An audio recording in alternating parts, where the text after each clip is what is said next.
അന്ന് എസ്തപ്പാന്റെ വീട്ടിൽ നിന്നും നന്ദനയെ കൊണ്ടുപോയ വാഹനത്തിന്റെ ഒരു സൂചന കിട്ടിയിട്ടുണ്ടെന്ന് പോലീസിൽ നിന്ന് അറിഞ്ഞു എന്ന് ദേവിക പറഞ്ഞു. എന്നിട്ട് അത് ആരുടെയാണെന്നോ മറ്റുള്ള വിവരം കിട്ടിയോ? ഇല്ല. തൊട്ടടുത്തുള്ള വീടുകളിലെ CCTVയിൽ നിന്നും കിട്ടിയ വിവരത്തിൽ നിന്നും ആ കാറിന്റെ നമ്പർ കണ്ടെത്തി. പക്ഷേ അങ്ങനെ ഒരു നമ്പറിൽ രജിസ്റ്റർ ചെയ്തിരിക്കുന്നത് ഓട്ടോയാണ്. എന്നാലും ആ വാഹനത്തിന്റെ അടയാളങ്ങൾ വെച്ച് ട്രേസ് ചെയ്യാൻ പറ്റുമെന്ന ദേവിക പറയുന്നത്. നിരാശയോടെ ഇരുന്നിട്ട് കാര്യമില്ലെന്ന ദേവിക നമ്മളെ പഠിപ്പിക്കുന്നത്.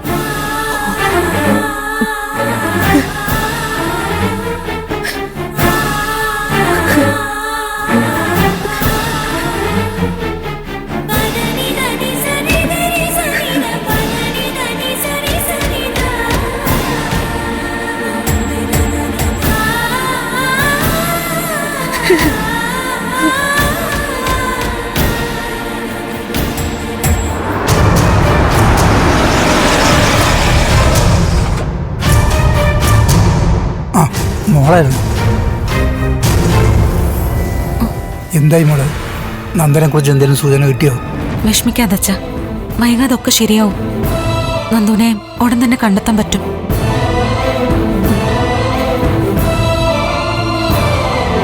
ഉടൻ കണ്ടെത്തുമെന്ന് പ്രതീക്ഷിച്ച് കാത്തിരിക്കാൻ തുടങ്ങിയിട്ട് എത്ര നാളായി മോള്? എന്റെ മനസ്സിലിപ്പോ പേടിപ്പിക്കുന്ന ഓരോ തോന്നലുകളാ വന്നു കയറുന്നത്. ഒന്നും പേടിക്കണ്ടച്ച, എല്ലാം നേരെയാവും. എനിക്കതിൽ ഉറപ്പുണ്ട്. ആ ഒരു വിശ്വാസത്തിലാ ഞാൻ ധൈര്യത്തോടെ മുന്നോട്ട് പോകുന്നത്. ഒക്കെ ശരിയാവും. ഷാരി, മോളെ, ഷാരി പുറത്തേക്ക് പോയിരിക്കാ മോളെ. അവക്കിന്ന് കോളേജില്ലല്ലോ, പിന്നെ അവൾ എവിടെ പോയതാ? ഇനിയൊരു പക്ഷേ ആ കെവിനെ കാണാൻ പോയതായിരിക്കുമോ? അവൾ എന്നോടൊന്നും പറഞ്ഞില്ലല്ലോ. അങ്ങനെ എന്തെങ്കിലും ഉണ്ടെങ്കിൽ എന്നോട് പറയുന്നതല്ലേ? മോളെ, സത്യം പറഞ്ഞ നിങ്ങൾ രണ്ടാളും വീട്ടിൽ നിന്ന് ഇറങ്ങുമ്പോൾ എനിക്കൊരാദ്യം നമ്മുടെ കുടുംബത്തെ പ്രതീക്ഷിച്ച് എവിടെയോ ഒരു അപകടം ഒളിഞ്ഞിരിക്കുന്ന പോലെ. സമാധാനത്തോടെ ഒന്ന് ഉറങ്ങിയിട്ട് നാളെ എത്രയെന്നറിയോ? അല്ല, എൻ്റെ അവസ്ഥയേക്കാൾ വിഷമത്തിലാണ് നീ കഴിയുന്നതെന്നറിയാം. എന്റെ കാര്യമൊക്കെ അവിടെ നിൽക്കട്ടച്ച. ഷാരി ഇപ്പൊ എന്തിനാ പോയത്? എന്നോടും കൂടെ ആലോചിച്ചിട്ട് പുറത്ത് പോവുള്ളൂ എന്ന് ഞാൻ പറഞ്ഞിട്ടുള്ളതാ. ഷാരികയുടെ മേലെ ആ കെവിനോ ഇസബെല്ലയ്ക്കോ എന്തെങ്കിലും സംശയം വന്നു പോയാ എല്ലാം കുഴപ്പത്തിലാവും.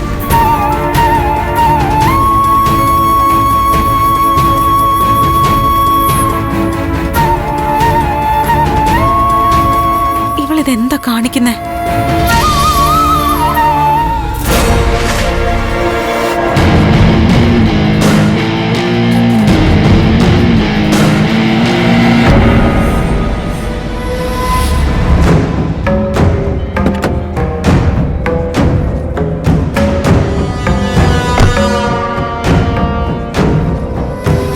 വൈകിയോ കെവിനേട്ടാ? ഏയ് സാരമില്ല. കെവിനേട്ടന്റെ മുഖം എന്താ വല്ലാതിരിക്കുന്നത്? എല്ലാവരുടെ മുഖം എപ്പോഴും ഒരുപോലെ ഇരിക്കുമോ? മനുഷ്യരല്ലേ, മനസ്സിന്റെ പ്രശ്നങ്ങളൊക്കെ മുഖത്ത് തെളിയും. ആഹാ, ആള് ഭയങ്കര ഫിലോസഫി ആണല്ലോ. സന്യാസിക്കാൻ വല്ല പരിപാടിയുണ്ടോ? സന്യാസം ഒരു നല്ല അവസ്ഥയല്ലേ? നല്ല അവസ്ഥയൊക്കെ തന്നെയാ. പക്ഷേ സന്യാസത്തിന് മുൻപ് ഗൃഹസ്ഥാശ്രമം എന്ന് പറയുന്ന വേറൊരു അവസ്ഥയും കൂടിയുണ്ട്. അങ്ങനെ കുറെ ആശ്രമങ്ങളൊക്കെ കഴിഞ്ഞു മതി സന്യസിക്കാൻ പോലൊക്കെ. അല്ല, പെട്ടെന്ന് എന്തു പറ്റി ഇങ്ങനെ ഒരു ഉൾവിളിയൊക്കെ? എന്തേലും പ്രശ്നം? ഏയ്, അങ്ങനെ പ്രശ്നമൊന്നുമില്ല.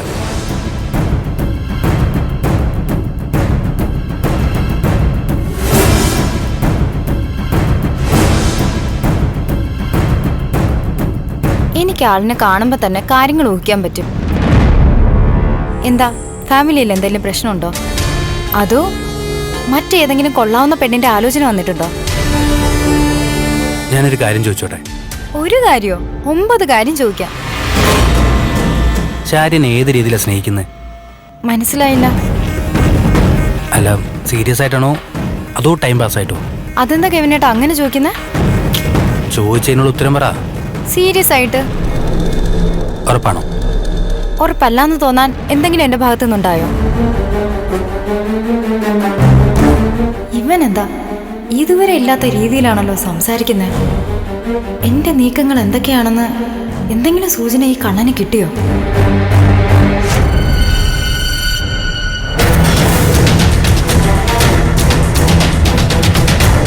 ശരി, എന്താ ആലോചിക്കുന്നത്?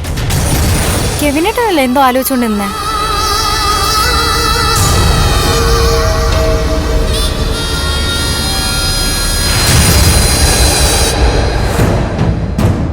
എന്താ കെവിനേട്ടാ പ്രശ്നം? അല്ല, നമ്മുടെ ഇടയിലെ പ്രായ വ്യത്യാസം ഒരു പ്രശ്നമായിട്ട് നിനക്ക് എപ്പോഴെങ്കിലും തോന്നിയിട്ടുണ്ടോ? പ്രായത്തെ അല്ലല്ലോ സ്നേഹിച്ചേ, മനസ്സിനെ അല്ലേ. മനസ്സിന് പ്രായം ആവാതിരുന്നാ മതി. എന്തൊക്കെയോ സംശയങ്ങൾ ഇവന് വന്നിട്ടുണ്ട്, ഉറപ്പാ. ശരി, ഞാൻ നിനക്കൊരു മാച്ചാണ്. കെവിനേട്ടാ എന്ത് പറ്റി? ഒഴിഞ്ഞു മാറാൻ കാരണങ്ങൾ കണ്ടുപിടിക്കുകയാണോ? എന്നോടുള്ള ഇഷ്ടവും പ്രണയവും ഒക്കെ കെവിനേട്ടന് മടുത്തു തുടങ്ങിയോ? എനിക്ക് പറയൂ കെവിനേട്ടാ. ഇതേ ചോദ്യം ഞാൻ തിരിച്ചു വയ്ക്കട്ടെ, നിനക്ക് എന്നെ മടുത്തു? എന്തൊക്കെയോ കുഴപ്പങ്ങളുണ്ട്, അത് ഉറപ്പാ. ഹലോ, എനിക്കിപ്പോ കാര്യങ്ങൾ വ്യക്തമായി തുടങ്ങി. എന്താ? കെവിനേട്ടന് വളരെ നല്ല ഏതോ പ്രപ്പോസൽ വന്നു. ഞാനൊരു ബാധ്യതയായി നിൽക്കുമ്പോ മറ്റൊരു വിവാഹത്തിലേക്ക് പോവാൻ ഒരു കുറ്റബോധം അല്ലേ? തുറന്ന് പറഞ്ഞോളൂ കെവിനേട്ടാ, ഞാൻ വീട്ടിൽ പറഞ്ഞോളാം.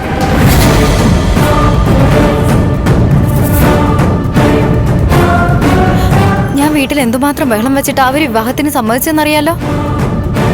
ഇപ്പൊ അവര് സന്തോഷത്തിലാ. സാരമില്ല, ഞാൻ പറഞ്ഞോളാം. നീ എന്നെ വിട്ട് പോവാതിരുന്നാ മതി. ഞാൻ നിന്നെ വിട്ട് പോകുന്ന പ്രശ്നമേ ഇല്ല. മതി, എനിക്കത് കേട്ടാ മതി. നമുക്ക് സമാധാനമായിട്ടിരുന്ന് കുറേ കാര്യങ്ങൾ സംസാരിക്കണം. അങ്ങനെ സമാധാനമായിട്ട് സംസാരിക്കാനല്ലേ കെവിനേട്ടൻ പറഞ്ഞപ്പോ ഞാൻ ഓടി വന്നത്. നമുക്ക് സംസാരിക്കാം, എത്ര നേരം വേണേലും സംസാരിക്കാം, ഞാൻ റെഡി. ഇവിടെ നിന്നിട്ടല്ല, സ്വസ്ഥമായിട്ട് എവിടെയെങ്കിലും ഇരുന്നിട്ട് സംസാരിക്കാം. ഇവിടെ എന്താ സ്വസ്ഥത കുറവ്? അല്ലെങ്കിൽ നമുക്ക് കാറിലിരിക്കാം. അല്ലല്ല, നമുക്ക് എൻ്റെ വീട്ടിൽ പോയാലോ? ഇവൻ ആദ്യമായിട്ടാണല്ലോ ഇവന്റെ വീട്ടിലേക്ക് വിളിക്കുന്നത്. എന്താ ശരി, വരാൻ ബുദ്ധിമുട്ടുണ്ടോ? ഏയ്, കെവിനേട്ടന്റെ കൂടെ വരാൻ എനിക്കെന്ത് ബുദ്ധിമുട്ടാ? എന്നാവാ. അല്ല, കെവിനേട്ടന്റെ ഫാമിലിയൊക്കെ ഉണ്ടാവില്ലേ അവിടെ? വേറെ ആരും ഇല്ല. നമുക്ക് പല കാര്യങ്ങളും സംസാരിക്കാം. സീരിയസ് ആയിട്ട് ചില തീരുമാനങ്ങൾ എടുക്കണം. എന്ത് തീരുമാനത്തിനെ കുറിച്ചാ കെവിനേട്ടൻ പറയുന്നത്? പലതും ഉണ്ട്. കുടുംബകാര്യങ്ങൾ സംസാരിക്കാം, പിന്നെ നന്ദനെ കുറിച്ച് സംസാരിക്കാം. നന്ദൻ എവിടെയാന്ന് യാതൊരു അറിവ് ഇതുവരെ കിട്ടിയിട്ടില്ലല്ലോ. എനിക്ക് ചില സംശയങ്ങളുണ്ട്, ഒക്കെ സംസാരിക്കാം. കാര്യങ്ങൾ കുഴപ്പത്തിലേക്ക് തന്നെയാ പോകുന്നത്. ശാരി എന്താ ആലോചിക്കുന്നത്? എന്റെ കൂടെ വരാൻ പേടിയാണ്. കെവിനേട്ടന്റെ കൂടെ വരാൻ പേടിയോ? കെവിനേട്ടന്റെ കൂടെ ലോകത്തിന്റെ ഏതറ്റത്തേക്കും വരാൻ തയ്യാറായ ഞാനിരിക്കുന്നത്.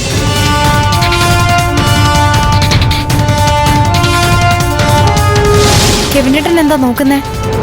ഏയ്, ഒന്നുമില്ല. എന്നാ നമുക്ക് പോവാം. ബാ. നിനക്ക് ജ്യൂസ് എന്തെങ്കിലും വേണോ? വേണ്ട, കുറച്ച് വെള്ളം. വാങ്ങിട്ട് വരാം.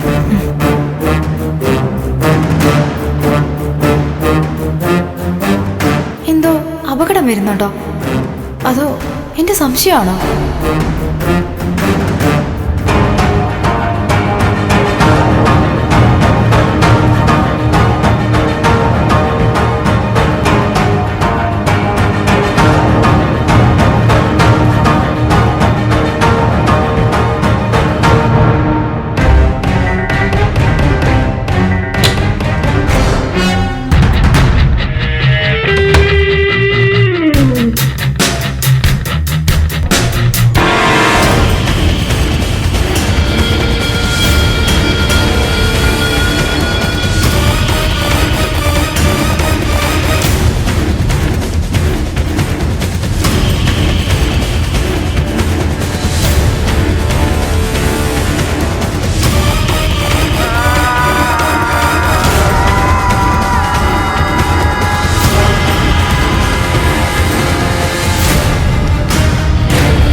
വെള്ളം പോവാം.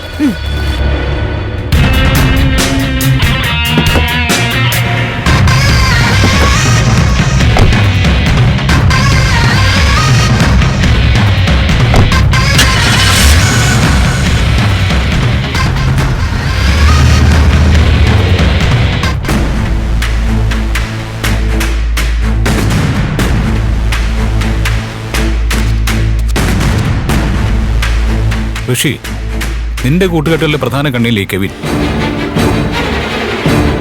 ഇതാ, നന്ദനെ പെടുത്താൻ വേണ്ടി നീ കൂടെ കൂട്ടിയ നന്ദന്റെ ഫ്രണ്ട്, അവൻ ആള് മഹാ തരികടയാണല്ലേ. എന്താ കാര്യം? ആ, നിനക്ക് പിന്നെ ഈ പുതിയ ഡെവലപ്മെന്റ്സ് ഒന്നും അറിയില്ലല്ലോ. എടാ, ഈ ദേവിയുടെ അനിയത്യമായിട്ട് കക്ഷി ഭയങ്കര പ്രണയത്തിലായിരുന്നു. വിശ്വാസമായില്ല അല്ലേ? അതേടാ, നല്ല പൊരിഞ്ഞ പ്രേമം. പക്ഷേ ദേവി അനിയത്തിയും കൂടി അവനെ ട്രാപ്പിൽപ്പെടുത്തിയതാ, ഈ വിവരങ്ങൾ ചോർത്തിയെടുക്കാൻ. അതൊക്കെ എന്തെങ്കിലും ആയിക്കോട്ടെ, എനിക്ക് എന്റെ കാര്യത്തിൽ ഒരു തീരുമാനം ഉണ്ടാക്കണം. ആ, ഓക്കെ ഓക്കെ ഓക്കെ. ആ, കാര്യങ്ങൾ നമ്മൾ ഇവിടെ വെച്ച് സംസാരിച്ച ഒരു ധാരണയിൽ എത്തിക്കഴിഞ്ഞാൽ ഞാൻ പിന്നെ നിന്നെ സ്വതന്ത്രനാക്കില്ലേ? ചന്ദ്രോത്തുകാരോടുള്ള പ്രതികാരം നീ ആരംഭിക്കണം. ഈ ചെയ്യാൻ ആഗ്രഹിച്ച കാര്യമുണ്ടല്ലോ, അത് പകുതി വഴിക്ക് നിർത്തി ഈ ദുബായിക്ക് പറക്കുന്നല്ല കാര്യം. ശത്രു ജീവിക്കുന്ന സ്ഥലത്ത് തന്നെ നിർത്തി തീർക്കണം. ചന്ദ്രോത്തുകാർക്കെതിരെ നീ മുമ്പൊക്കെ നീക്കങ്ങൾ നടത്തി, ഒക്കെ കൊളായി. വെറും മണ്ടത്ര ചെയ്തത്. ഈ പ്രതികാരം ചെയ്യുമ്പോഴേ അതിനൊരു വെറൈറ്റി വേണം, ഒരു ക്ലാസ് വേണം. ഋഷി, ചന്ദ്രോത്തുകാരെ നശിപ്പിക്കുന്നത് അത് പുറത്തു നിന്നല്ല, ചന്ദ്രോത്ത് കുടുംബത്തിന് ഉള്ളിൽ കയറി കളിക്കണം, അവരൊരാളായിട്ട് മാറിയിട്ട്. നിങ്ങൾ എന്തൊക്കെ വെട്ടിത്തങ്ങളാ വിളിച്ചു പറയുന്നേ? ഞാൻ എങ്ങനെ അവിടുത്തെ ആളാവുന്നേ? നീ എന്താടാ വിളിച്ചേ? മിട്ടിയെന്നോ? ആ, അത് പോട്ടെ. നമ്മൾ തമ്മിൽ ഒറ്റക്കെട്ടായതുകൊണ്ട് നീ ഇപ്പം എന്നെ വിട്ടിയെന്ന് വിളിച്ചത് ഞാനങ്ങ് ക്ഷമിച്ചു.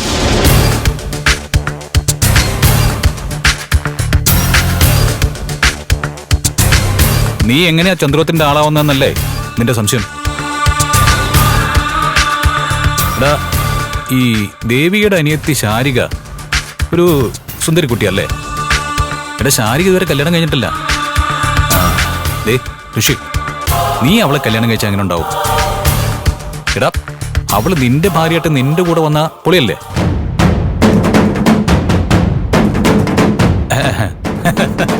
ഞാൻ എന്ത് മണ്ടത്തരായി പറയുന്നല്ലേ ഇപ്പൊ നിന്റെ മനസ്സിൽ ഉയർന്ന ചോദ്യം? എടാ, മണ്ടത്തരമല്ല. എടാ, നല്ല രസകരമായിട്ട് വർക്കൗട്ടാക്കി അതിനെ പൂർണ്ണ വിജയത്തിൽ എത്തിക്കാൻ പറ്റിയ നല്ലൊരു പ്രതികാര പദ്ധതിയാ ഞാൻ നിന്നെ മുമ്പിൽ വെക്കുന്നത്. ആ, അത് സാധിച്ചെടുക്കുന്നത് എങ്ങനെയെന്ന് നമുക്ക് പിന്നീട് ചർച്ച ചെയ്യാം. നീ ഇരുന്ന് ആലോചിച്ച് കൂട്ടാതെ ഞാനത് വർക്കൗട്ട് ചെയ്ത് തരാം. ആ, നീ ആ സുന്ദരി പെൺകുട്ടിയെ സ്വപ്നം കണ്ടു തുടങ്ങിക്കോ. അവന് നാണം വന്ന് പാടാ.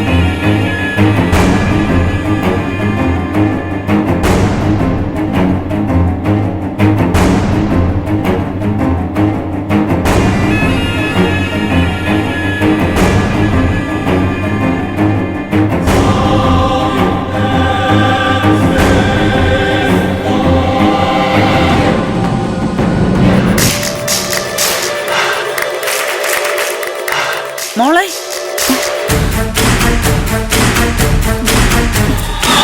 നീ ഇതെവിടെ പോവാ? അത് എനിക്ക് അത്യാവശ്യമായിട്ട് ഒരിടം വരെ പോണം അമ്മേ. എന്താ പെട്ടെന്ന്? നന്ദനെ പറ്റി എന്തെങ്കിലും വിവരം അറിഞ്ഞോ? അതല്ല. പിന്നെന്താ? നീ എന്താ വല്ലാതിരിക്കുന്നേ?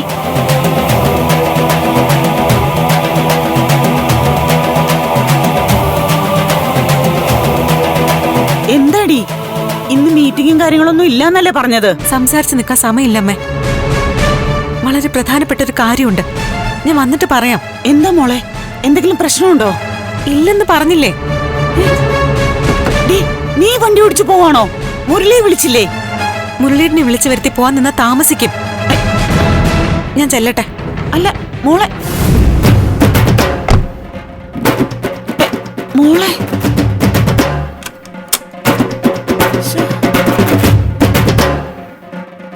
മോളെ നീ എവിടേക്കാ പോകുന്നെന്ന് പറ.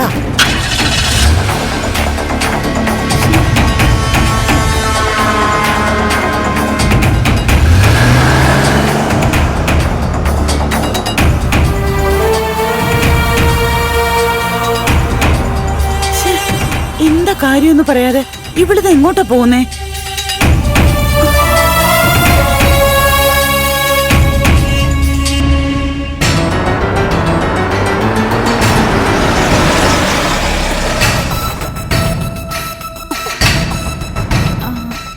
ആരുടെ വീടാ കെവിനേട്ടാ? കെവിനേട്ടന്റെ വീടാണോ? ആ എൻ്റെ വീടാ ശാരി. ശാരി ഇറങ്ങ്.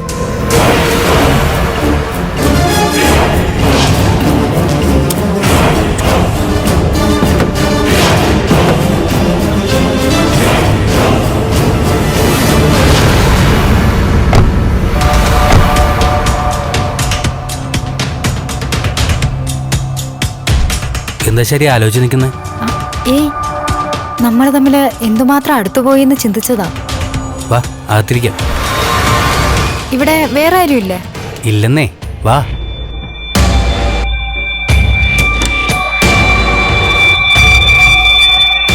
വീട്ടിൽ ആരും ഇല്ലാന്ന് പറഞ്ഞിട്ട് കതവ് തുറന്നെടുക്കാണല്ലോ. ഞാൻ സാധാരണ കതക് പൂട്ടാറില്ല. വാ.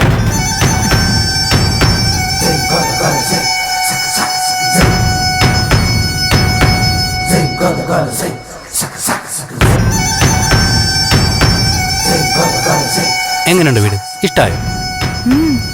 വലിയ വീടാണല്ലോ. അതുപോട്ടെ. ശാരി കുടിക്കാൻ എന്താ വേണ്ടത്? എനിക്കൊന്നും വേണ്ട, നമുക്ക് സംസാരിച്ചിരിക്കാം. സംസാരിക്കാം. ഒരു കോഫിയൊക്കെ കുടിച്ച് സന്തോഷമായിട്ട് സംസാരിക്കാം. ഞാനേ കോഫി ഇട്ടിട്ട് വരാം. അല്ല കെവിനേട്ടാ, വേണ്ട. ആദ്യമായിട്ട് വന്നിട്ട് കോഫി കുടിക്കാതെ എങ്ങനെയാ?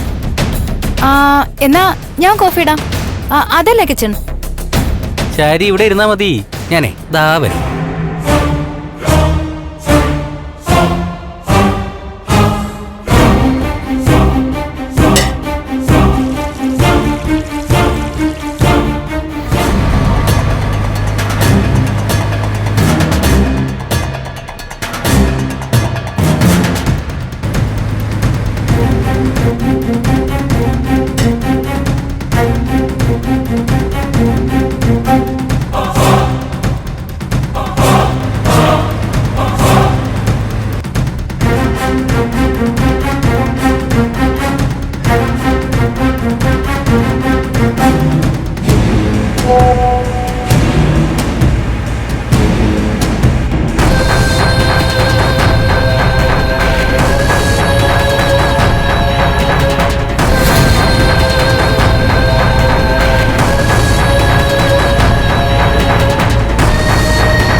ഹലോ,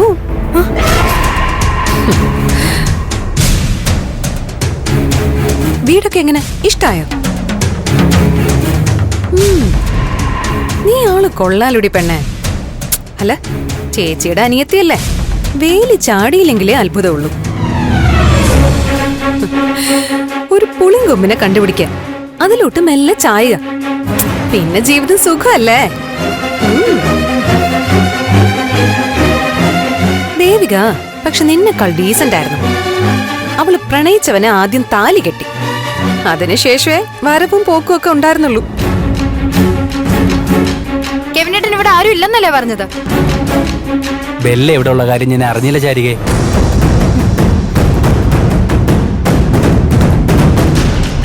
ഓ, ഞാനിവിടെ ഉള്ളതാണോ നിന്റെ പ്രശ്നം?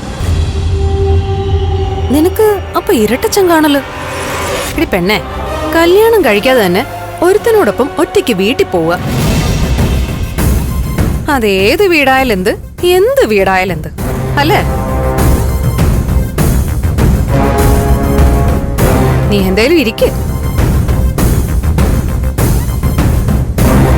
കെവിനേട്ടാ, ഞാൻ പോവാ. എന്തു പണിയാ? കോഫി കുടിച്ചേ.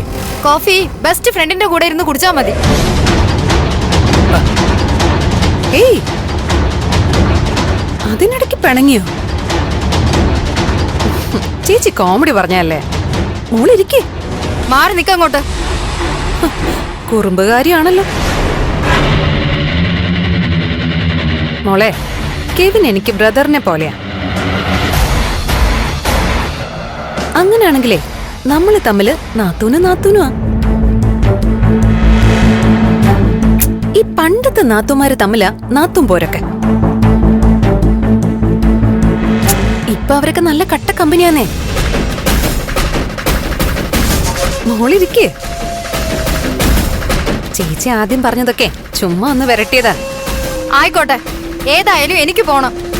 എന്താ ശരി, ഇസബല പറഞ്ഞത് കേട്ടില്ലേ? ബെല്ല ശാരിയുമായിട്ട് കമ്പനിയെ കഴിഞ്ഞു. ഇനി വിരോധമൊന്നും വേണ്ട, വാ ഇരിക്കും.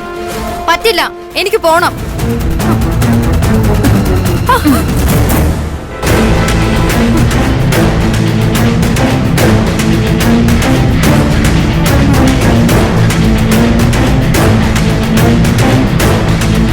നീ അങ്ങനെ പോവില്ല. കൈയെടുക്ക്. കൈയെടുക്കാനാ. വഴക്ക് വേണ്ട ബെല്ല. കെവിനെ, നീ ഇതിൽ ഇടപെടണ്ട. എന്നെ തടയാൻ നോക്കിയ പ്രശ്നമാവേ. നിർത്തടി നിന്റെ ഷോ.